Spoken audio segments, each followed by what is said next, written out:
বৈষম্য বিরোধী ছাত্র আন্দোলনের পর থেকে যেসব পুলিশ সদস্য এখনও কাজে যোগ দেননি তাদের আর যোগদান করতে দেওয়া হবে না বলে জানিয়েছেন স্বরাষ্ট্র উপদেষ্টা লেফটেন্যান্ট জেনারেল অবসরপ্রাপ্ত জাহাঙ্গীর আলম চৌধুরী।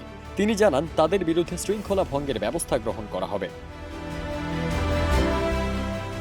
আজ 18 সেপ্টেম্বর গাজীপুরের কালিয়াকৈরে বাংলাদেশ আনসার ও গ্রাম প্রতিরক্ষা বাহিনীর 40তম বিসিএস ক্যাডার কর্মকর্তা ও 25তম ব্যাচ পুরুষ রিক্রুট সিপাহীদের প্রশিক্ষণ সমাপনী কুচকাওয়াজ শেষে সাংবাদিকদের প্রশ্নের জবাবে এসব কথা বলেন স্বরাষ্ট্র উপদেষ্টা।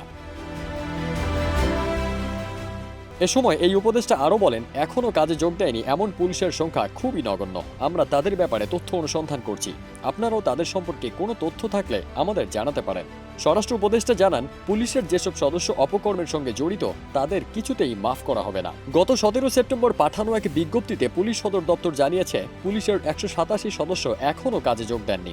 বিজ্ঞপ্তিতে বলা হয়, গত 1 আগস্ট থেকে 17 সেপ্টেম্বর পর্যন্ত বাংলাদেশ পুলিশের 187 জন সদস্য কর্মস্থলে অনুপস্থিত রয়েছেন। এর মধ্যে ডিআইজি পদমর্যাদার 1 জন, অতিরিক্ত ডিআইজি 7 জন, পুলিশ সুপার 2 জন, অতিরিক্ত পুলিশ সুপার 1 জন, সহকারী পুলিশ সুপার 5 জন, পুলিশ পরিদর্শক 5 জন, এসআই ও সার্জেন্ট 14 জন, এএসআই 9 জন, নায়ক 7 জন এবং কনস্টেবল আছেন 136 জন। আনসার বাহিনীর দেশপ্রেম নিয়ে উপদেষ্টা বলেন, বাংলাদেশ সৃষ্টির ঐতিহাসিক প্রেক্ষাপট থেকে শুরু করে স্বাধীনতার পরবর্তীতে দেশের প্রতিটি জরুরি মুহূর্তে আনসার বাহিনীর সদস্যগণ গভীর দেশপ্রেম নিয়ে এগিয়ে এসেছে এবং দেশের আইন শৃঙ্খলা রক্ষা সহ সামগ্রিক উন্নয়নে গুরুত্বপূর্ণ ভূমিকা পালন করেছে। তিনি বলেন, দেশের গুরুত্বপূর্ণ স্থাপনার নিরাপত্তা বিধান সহ কূটনৈতিক এলাকার সুরক্ষায় এ বাহিনী বিশেষ ভূমিকা রেখে চলেছে।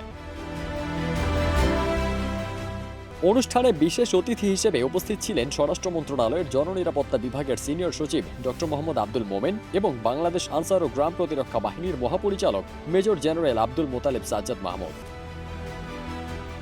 পারদিন সানি, দেশ রূপান্তর।